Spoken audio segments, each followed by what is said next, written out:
Una notizia esclusiva ha appena scosso il retroscena del mercato trasferimenti del Napoli. Prima di entrare nei dettagli di questo affare, non dimenticate di mettere mi piace e di iscrivervi al canale per rimanere aggiornati su tutte le notizie dal mondo del calcio. E ora passiamo agli affari. Secondo le informazioni del giornalista Alessandro Surza, il Napoli starebbe tenendo d'occhio un giocatore dell'Udinese per la prossima finestra di trasferimenti. Gli azzurri avevano già mostrato interesse nella scorsa finestra di mercato, ma l'Udinese ha preferito mantenere la propria rosa. Ora, con l'avvicinarsi della fine della stagione, la possibilità di un accordo è più forte che mai.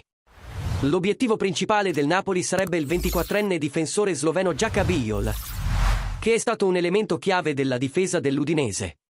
Surza ha rivelato che il giocatore ha già espresso il desiderio di cambiare squadra dopo gli europei UEFA e il Napoli dovrebbe provare a ingaggiarlo nuovamente nel mercato estivo.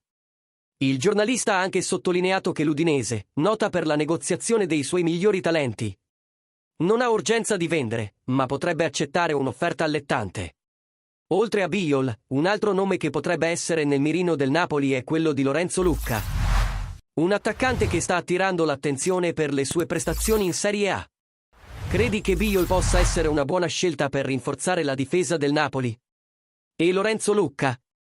Lasciate la vostra opinione nei commenti e restate sintonizzati per gli aggiornamenti sul mercato dei trasferimenti.